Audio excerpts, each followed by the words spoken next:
Pinag-aaralan namin ang aklat ng Genesis at mayroon kaming dalawang pag-aaral na yon. Ngayon, ang pangalawang pag-aaral sa Miyerkules. Gusto ko sanang basahin ang buong kabanata, kabanata 1, mga talata 1 hanggang 36, pero mga talata 8 hanggang 15 lang ang binasa natin. Ito ang simula ng kanilang listahan ng mga pag-uusapan pagkatapos nilang makapasok sa lupain ng Kanaan. Pero tingnan natin ito mula sa isang perspektibo.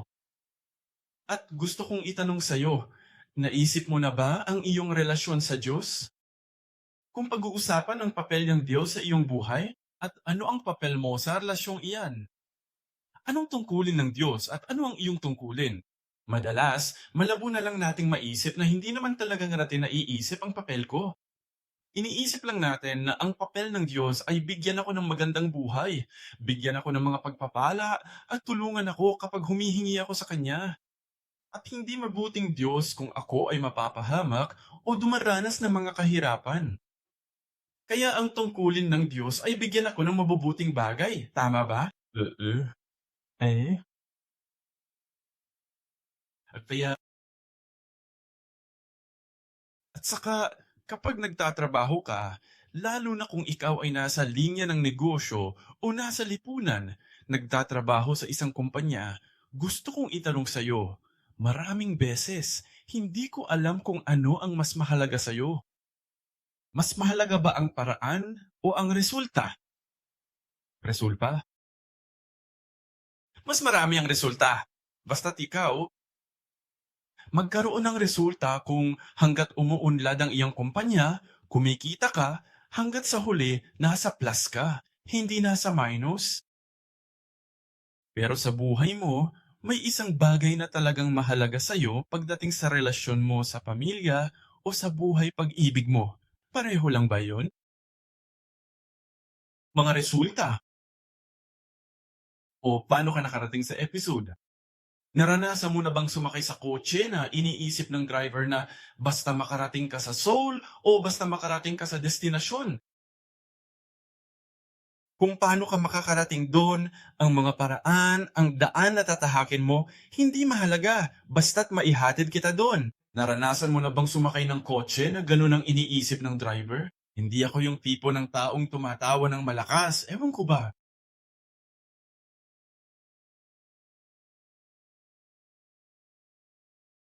Maaring medyo magkaiba ang paraan ng pagpunta mo roon.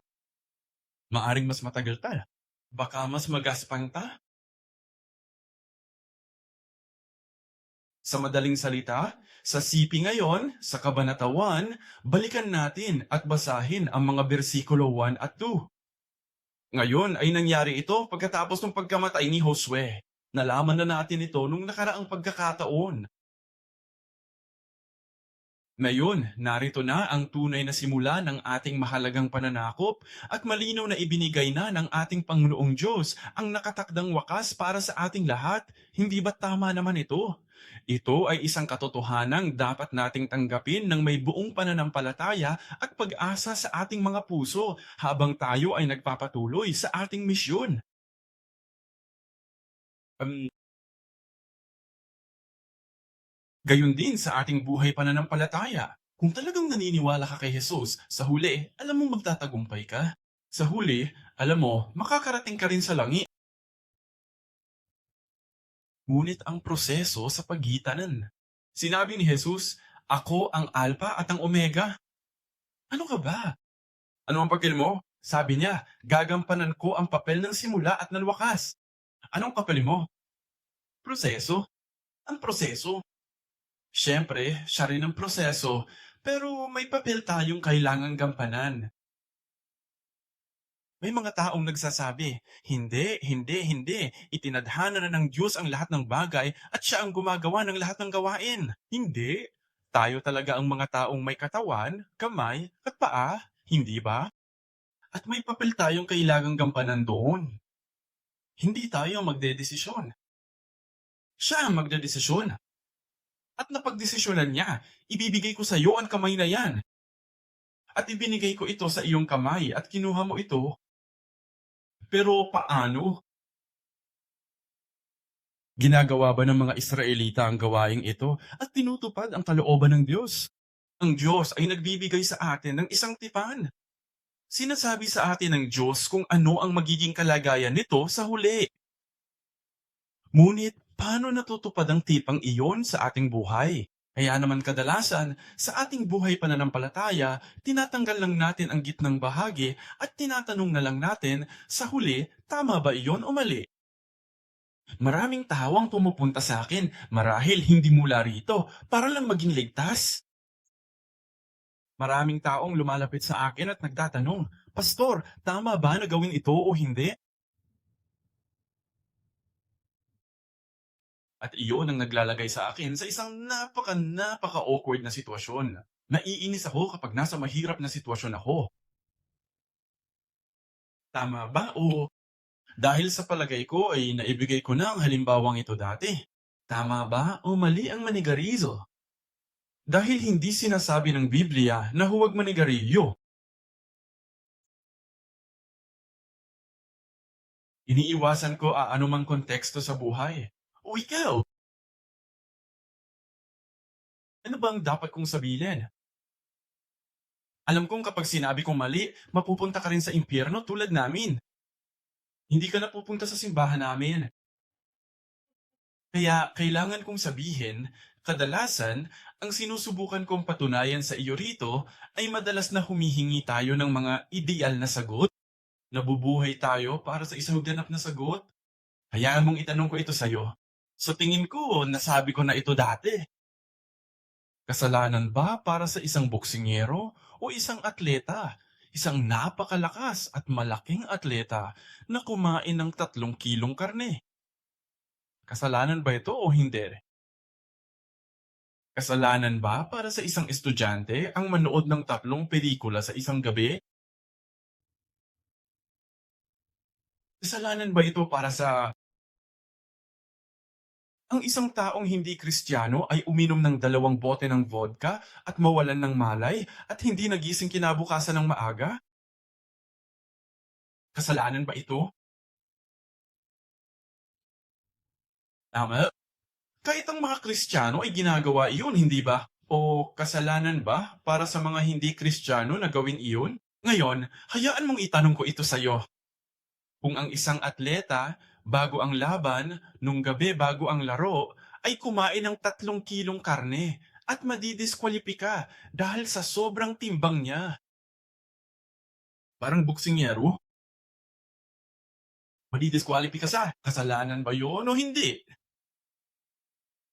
Hindi ako nagtatanong mula sa pananaw ng Biblia. Para sa buksingero na yun. Para mapantayan ng titulo at kumain ng 3 kilong karne at hindi mapigilan ng sarili at madidiskwalipika.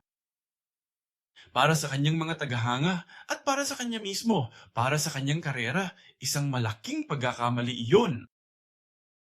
Isang bagay na hindi niya dapat linisin. Para sa isang estudyante, pwede rin siguro kapag day off o holiday. Pero bago mag-finals, manunood siya ng 3 pelikula noong gabi bago ang klase at matutulog ng matagal. At sinisira ang mga pagsusulit niya. Malaki ang kasalanan niya sa sarili niyang ina. Paano naman ang isang pastor? Manigarilyo? Sabi mo, hindi kasalanan para sa kahit sino ang manigarilyo, di ba?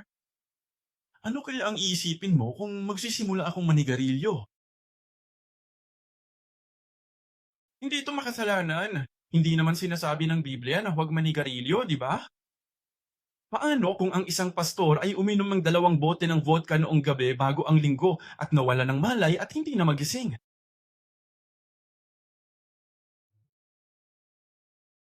Kaya kung ano ang tama o mali ay nakasalalay sa kung ano ang iyong layunin at kung ano ang iyong direksyon, kung ano ang gusto mong maging. Kung talagang gusto mong manalo sa inyong talent match, dapat ay maghanda ka at siguradong kontrolin ang iyong sarili. Siguradong nasa maayos kang kalagayan kinabukasan ng umaga. Kung ikaw ay isang mga awit at may konsyerto ka bukas, hindi ka pupunta sa karaoke at kakantahin ng malakas ang iyong boses sa gabi bago ang palabas. Tama ba? Bernard, hindi man naman ginagawa yan, di ba? Kaya kailangan nating tanungin ang ating mga sarili, ano ang aking layunin sa buhay at ano ang aking direksyon? Mateo 7, versikulo 22. Kaya, kapag tinatanong ako ng mga tao, tama ba ito o mali, gusto kong magtanong, anong layunin mo sa buhay? Anong direksyon mo? Kung masasaktan ka sa katotohanan, sasabihin kong ayos lang. Huwag kang maniwala kapag sinabi kong ayos lang. Ang lahat ay nakasalalay sa kung ano ang inaasahan mo, kung ano ang iyong direksyon. Marami ang magsasabi sa akin sa araw na iyon, Panginoon, Panginoon, hindi ba't nanghula kami sa iyong pangalan? At sa iyong pangalan ay magpalayas ka ng mga demonyo, at sa iyong pangalan ay gumawa ka ng maraming himala.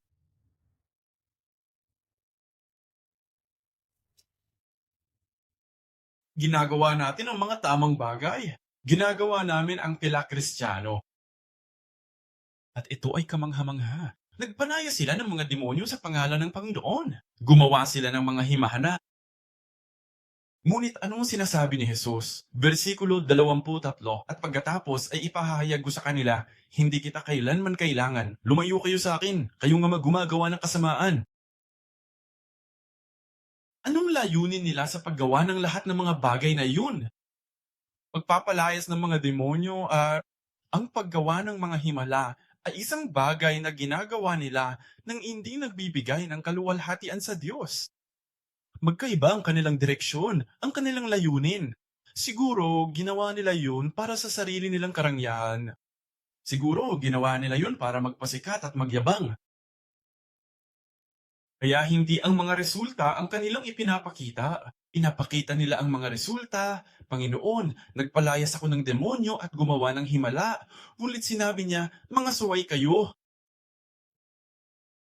Ikaw ay mga taong walang batas dahil hindi mo sinunod ang aking mga daan. Hindi mo sinunod ang salita ko eh. Alam mo ba kung ano ang isa sa mga pinaka nakakainis na bagay sa buhay? Kahit man lang para sa akin, kapag nagpapagupit ako at kapag hinahawakan ang mga tao ang buhok namin, inaantok ka. Kaya minsan nakakatulog ako tapos nagigising din. Paggising ko sa harap mismo ng salamin, ibang tao na ang nakikita ko. Yung taong nag-aayos ng buhok, dahil pareho kami ng nararamdaman, sinubukang maging mabait at hindi nagtanong kung ano ang gusto ko. At kapag wala ka ng masyading natitirang buhok sa ulo mo, nagiging sensitibo ka sa kung paano nila ginugupitan ng buhok mo. At paggising mo, may pilo ka na ito sa ulo mo. Ibang tingin ko sa sarili ko sa salamin. At talagang naiirita ka na.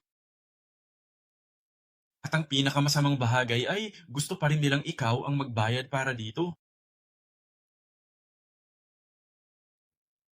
Ngayon, paano naman tayo? Kapag tayo ay binigyan ng gawain, ibinibigay sa atin ng Diyos ang huling resulta. At naitatanong ba natin kailanman, Diyos, paano mo gustong gawin ko ito? Anong estilo ang gusto mong makita ito? Saan daan mo gusto akong tahakin?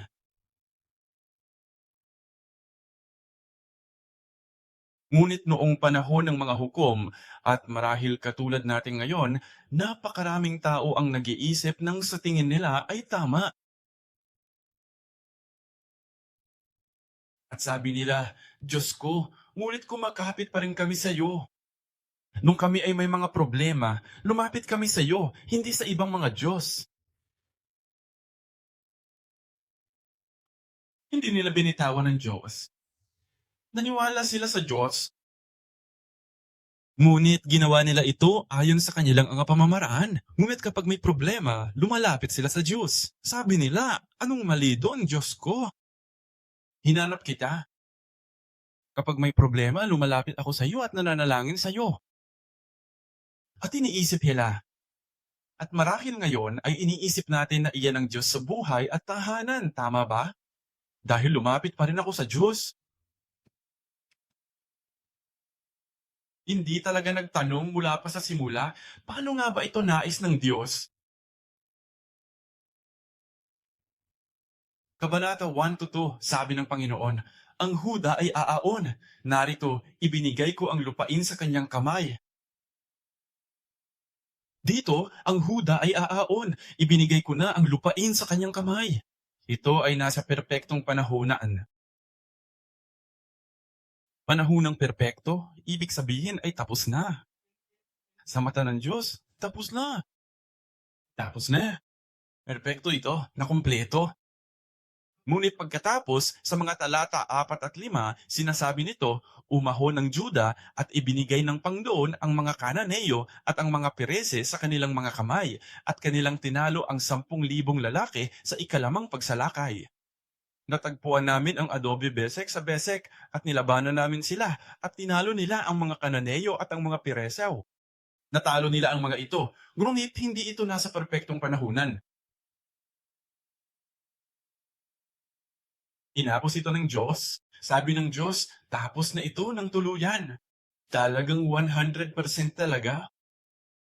Ngunit, nang gawin nila ito, hindi nila ito ginawa ng 100% ng may pananampalataya. Ginawa nila ito ng walang pag-asa at ang kanilang trabaho ay natapos na. Titingnan natin kung paano. Parang natalo nila ang mga ito. Tama? Oo. Sa una, natalo sila. Nung una, ginawa namin. Tama. Pero kung ganun, hindi pa pala kompleto. Parang nung sinabi ng Diyos sa Adang, pagdating ng mga Israelita sa Gritman, umahon sila sa Kadesh. Angkinin mo ang lupain sapagkat ibinigay ko na ito sa iyo. Muli, ayan, sabi ng Diyos, sa perpektong panahunan, ibinigay ko na ito sa iyo. Sabi nila, hindi pwede. Sabi ng Diyos, tapos na rin. Buo at buong puso ko iyong ibinigay sa iyo. Pero binaliktad nila ito at sinabing, hindi. Hindi maaaring manalo eh. At itong si Canaan at ang mga Canaanita. Habang iniisip natin ito kaugnay ng ating buhay ngayon, isipin natin ang ating mga kasalanan, ang mga hamong kinakaharap natin sa ating buhay,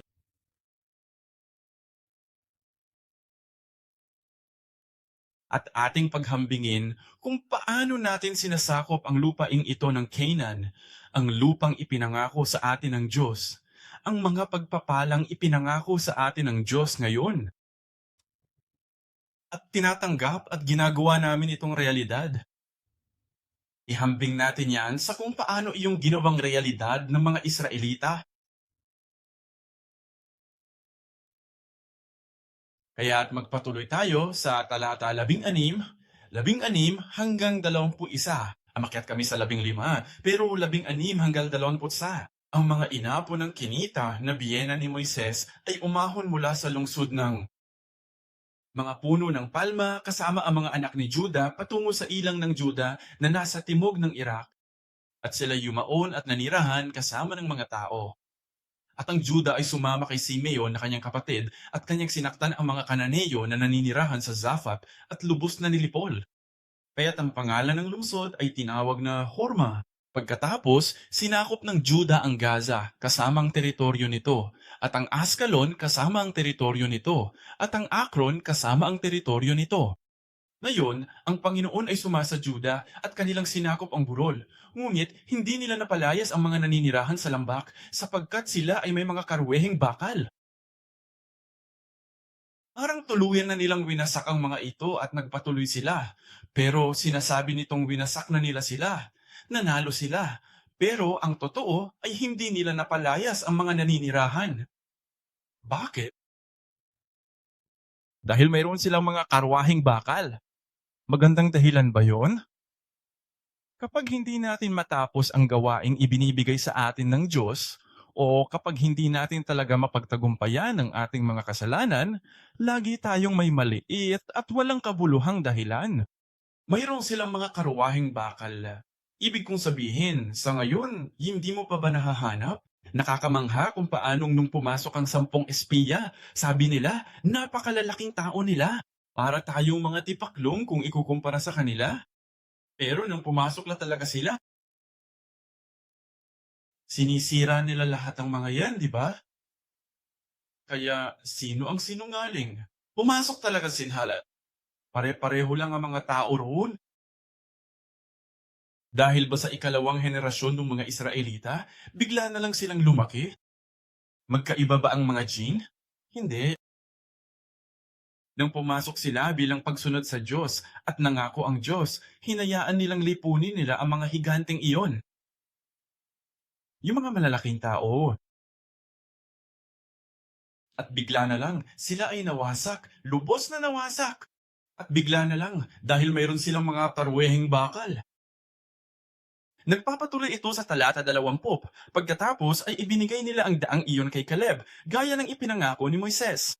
At nagmaneho siya palabas mula roon. 3 anak na lalaki may anak. Paraan ni anak ang 3 tao. Ngunit hindi pinalayas ng mga anak ni Benjamin. Ang mga Jebuseo na naninirahan sa Jerusalem. Kaya't ang mga Jebuseo ay nanirahan kasama ng mga anak ni Benjamin sa Jerusalem hanggang sa araw na ito. Kaya ipinakita sa kanila ni Caleb kung paano ito ginagawa. Pinalayas niya siya. Sige. Ilang taon na ba si Caleb noon? XP? Ilpi. Tama. Siya ay 80 taong gulang. At ginawa niya ito. Magpatuloy tayo mula sa talatang 27 ngayon. Sinasabi sa versikulo 27, nilit hindi sinakop ng Manases ang Bet-Shean at ang mga nayo nito, o ang Tanak at ang mga nayo nito, o ang mga naninirahan sa Dor at ang mga nayo nito, o ang mga naninirahan sa Iblium at ang mga nayo nito, o ang mga naninirahan sa Megiddo at ang mga nayo nito. Kaya't ang hari at mga kabalyero ay nagpumilit na manirahan sa lupain. Ano ba yung paulit-ulit na sinasabi rito? Hindi ko sila pinalagas. At anong kanilang dahilan? Hindi namin sila pinalayas dahil gusto namin silang gamitin para sa aming mahirap na paggawa. Gamitin sila bilang ating mga alipin.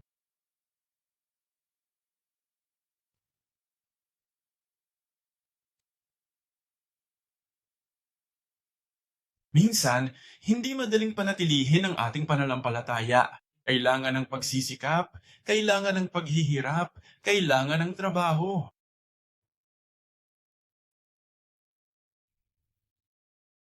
At minsan, kailangan nating itapon ng mga bagay na hindi naman natin kailangan. Ikaw ba yung tipong iniingatan ang lahat mula sa nakaraan? May kilala akong tabo sa loob ng aming pamilya at mga kaibigan ko na hindi marunong magtapon ng mga bagay-bagay. Kung ayaw mong gawin yan, naintindihan ko. Dahil kapag itatapon mo na ito, masasabi mong, balang araw, kakailanganin ko rin ito. Isang araw, may sentimental value sa kuron. Ibinigay ito sa akin ng lolo sa tuhod ko. May dahilan naman talaga kung bakit natin sila dapat panatilihin. Pero sa espiritual na aspeto, kahit papaano, ang mga bagay na hindi natin kailangan, mga bagay na hindi magiging kapaki-pakinabang para sa ating espiritual na paglago, sa palagay ko, kailangan natin ang mga ito itapon. Iyan ang mga chainmate natin. Mga bagay na hindi gaanong mabuti para sa aking espiritual na kalusugan, kagalingan. Kaya ba natin silang itapon, mga walang puso? Oo. At yan ay kabanalan, pagtatalaga. Ang kakayahang putulin tulad ni Abraham ang mga bagay na hindi kinakailangan, ang mga bagay na maaalong makahadlang. Walang gitnang landas sa ating buhay pananampalataya. Alinman sa ikaw ay nasa panig ng Diyos at tumatakbo ka, nakikipagkarera kasama ang Diyos o tumatakbo ka sa likuran. Kung magsisimula kang mahuli, sandali lang iyon. Malayo ka nang nahuhuli. At minsan, mahirap talagang makahabol. Balikan natin ang verse, samahin natin. 31. Talata 31. Hindi pinalayas ng Aser ang mga naninirahan sa Acho o ang mga naninirahan sa Sidon o sa Ahla o sa Absid o sa Helba o sa Apek o sa Reho. Kaya't ang mga Aserita ay nanirahan kasama ng mga Kananeo, ang mga naninirahan sa lupain, sapagkat hindi nila sila pinalayas. May nakikita ka bang kakaiba rito sa talatang ito? Versikulo 32. Kaya't ang mga Aserita ay nanirahan kasama ng mga Kananeo. Dati, hindi sila nagpalayas, kaya't ang mga Kananeo ay nanirahan kasama ng mga Israelita. Pero ngayon, nagbago na ang ayos. Sino ang pangunahin? Ang mga Israelita na ngayon ang naninirahan kasama ng mga Kanaanita. Hindi rin naman sila ang may-ari. Nangungupahan sila ngayon o nangihiram. O pwede bang sabihin nito, pwede ba kaming manatili rito at tumira kasama ninyo? Noong una, ayos lang o parang ayos lang. Winasak namin sila. Pero hindi naman sila napalayas lahat. Kahit papaano ay gagamitin natin ang ilan sa kanila para sa mahirap na paggawa at gagamitin sila bilang mga alipin. At sila ay nabubuhay kasama natin, ngunit nasa ilalim ng kontrol. Maganda ang tunog. Parang matalinong tao. Magandang kompromiso. Pero kung gayon, tandaan, versikulo 27, balik sa versikulo 27, patungo sa dulo, kaya't nanatili ang mga Kananeyo sa paninirahan sa lupaing iyon. May dahilan ng mga Kaananita kung bakit sila nagpumilit, kung bakit sila nanatili, may layunin sila kung bakit sila nanatili, at sa huli, nagbago ang lahat. Kung hahayaan mong manatili ang kahit kontong binhi ng kasalanang iyan at pagninilay-nilayin mo at sasabihin mong kaya kong kontrolin, napakaliit lang nito, napakaliit, kaya hindi ito makakasama. Ngunit ang kasalanang iyan ay nagpapatuloy sa iyong sistema o sa iyong buhay. At bago mo pa mamalayan, mas malaki na pala ito kaysa sa kaya mong kontrolin. At ngayon, siya ang kasalukuyang may-ari ng malawak na lupain sa buong rehiyong iyan. Nagkaroon sila ng determinasyon na manatili. At kahit sa kabila ng mga pag-uusig na yon, malamang na nahirapan pa rin ang mga Israelita. Nagpumilit sila. Sa huli, sila ang naging pangunahing mga hurado. Kabanata 1, versikulo 33 ay hindi nagpalayas. Ang mga naninirahan sa Beth Semes o sa mga naninirahan sa Beth, ngunit nanirahan kasama ng mga Kanaanita. Ang mga naninirahan sa lupain at ang mga naninirahan sa Beth Semes at Beth Anas ay naging sapilitang paggawa para sa kanila. Ang Beth Shemesh at Beth Ai ay kilala noon bilang mga sentro ng idolatriya at hinayaan na lang nila yun. At ano mangyayari kapag hinayaan mo ang mga bagay na iyon? Parang mga bagay na sinasabi natin, lahat ng iba pang mga bagay na ito ay hindi ko maaaring itapon, ngunit ang isang ito ay may napakalaking halaga para sa akin. Sa iba't ibang paraan. Anong nangyari?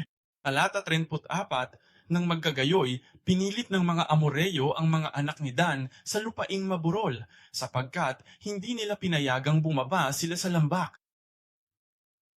Hayaan mong basahin ko ulit iyon. Talatang 34, nang magkagayoy, pinilit ng mga Amoreyo ang mga anak ni Dan. Sinong mga magagaling dito? Sinong mga Israelita? Ang mga Amorheo o ang mga Dan? Dan, di ba? Kaya nung simula, dapat sana silang palayasin ng tuluyan, ngunit ilan lang ang natira sa kanila. At para na lamang silang naninirahan kasama ng mga anak ni Israel.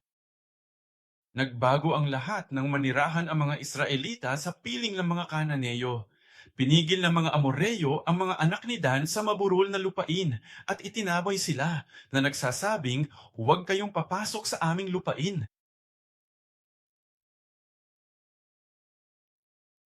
Nawala nila ang mga ito. 35. Gayunpaman ay nagpumilit ang mga Amoreo na manirahan sa bundok Heres, sa Aijalon at sa Shadelber. Ngunit nang lumakas ang kapangyarihan ng sambahayan ni Jose, sila ay naging sapilitang paggawa. Kaya pinayagan ng Diyos ang Contigus na tulungan ng mga Israelita na madaig sila. Madaig sila. Pero inihanda ng Diyos ang hapagkainan para sa iyo, para sa kanila at hindi nila kaya. Mga nanay, kayo ang naghahanda ng mesa. Kayo ang naghahanda ng pagkain para sa inyong mga anak at sila'y nakaupo roon at nag-iisip, ano ang gagawin ninyo? Naku, sabi ng Diyos, inihanda ko ang lahat. Nagpadala ako ng mga putakti. Ibinigay ko ito sa iyo. Kumain ka na laon. At ihanda mo ang buong pagkain, ang buong hapunan para sa iyo. Pumunta ka na at kainin mo na. At pupunta sila. At paano? Huwag mong hayaang gamitin ang mga braso. Patainin mo ako. Mas marami kang ipapakain sa kanya. At iba pa. Ilayo mo ang pagkain ng isang linggo, saka sila kakain.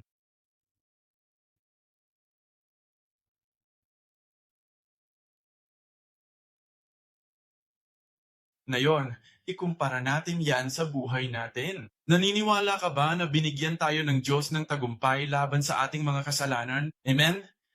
Amen. Anong klaseng tagumpay? Ganap na tagumpay o kalahati? 50% na tagumpay?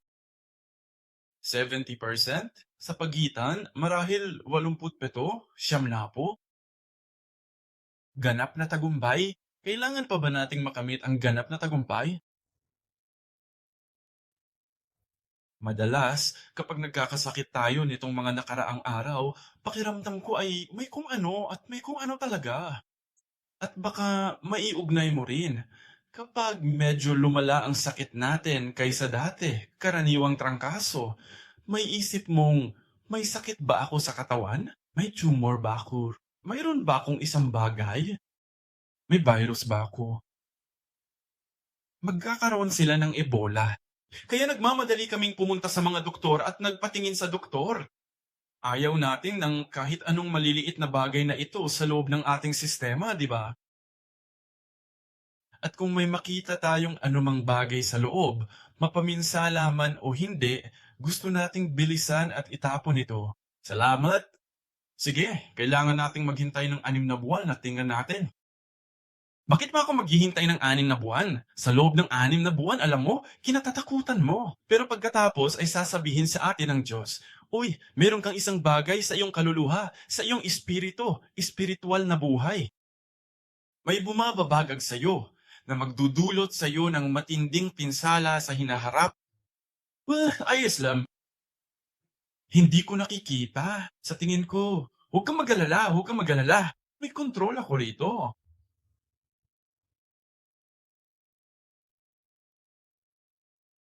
Mga Hukom 1:36. Ang hangganan ng mga Amoreo ay mula sa paakyat ng Akramim, mula sa Zedla at paitaas. Ano ang mali sa talatang to? Ngayon,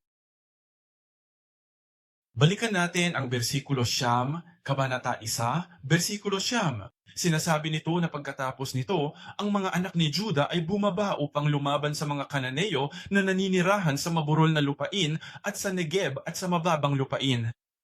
Sa madaling salita, ang Juda, ang mga Israelita, ang nagdesisyon kung saan ang mga hangganan. Pero ang bersikulo 36 na ngayon ay hangganan ng Emirates. Ang mga emperador na ngayon ang nagpapasya kung saan ang mga hangganan.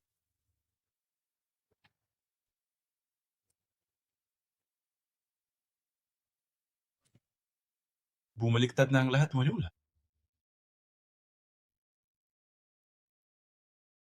Ang hindi pagpapalaya sa kanila ay hindi ang problema ng kanilang lakas o ng kanilang kakayahan.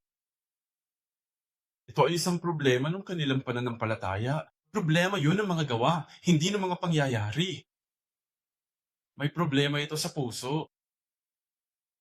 Gaano kalaki ang iyong tiwala at gaano kalaki ang iyong paniniwala sa Diyos? Sino ka?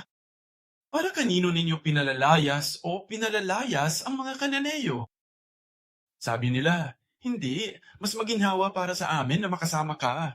Kaya nilang gawin ang mahirap na trabaho? Oo, para sa aking kaginhawaan at kaginhawaan, oo. Ngunit ano nga bang utos ng Diyos? Palayasin sila? Ginagawa ba natin ito para sa aking sarili at sa aking ikabubuti? Ang Diyos ba ang kailangang maglingkod at siyang kailangang gumawa ng lahat ng gawain para sa aking kaginhawaan, kaligayahan at kapalaran? O ginagawa ko ba ito kahit na ito ang buhay ko? Kahit na ito ang aking lupain, ginagawa ko ba ito para sa layunin ng Diyos? At ang layunin ng Diyos ay gawin itong isang lupain kung saan natupad ang pangako. Ang mga tunay na naniniwala at nakakakita sa kalooban ng Diyos ay, tulad ni Caleb, ay tuluyan silang palalayasin. Ngayon, bilang konklusyon, basahin natin ang Mateo 15, talata 11. Yan ang Mateo 15, versikulo 19.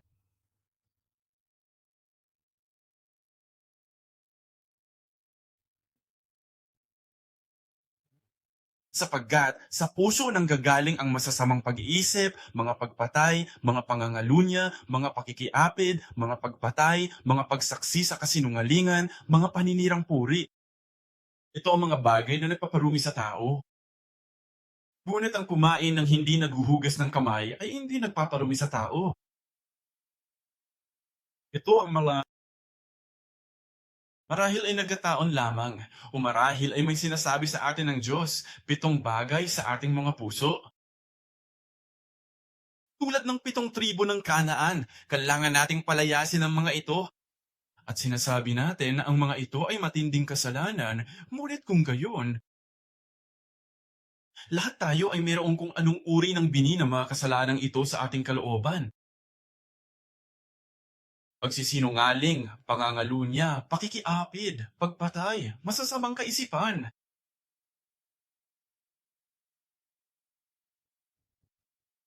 Sino ang maghahanda ng lupain, maghahanda ng lupa para sa pagpapatuloy ng Diyos? Ibinigay na ito sa atin ng Diyos. Ibinigay na ito sa iyo ng Diyos ng malalim.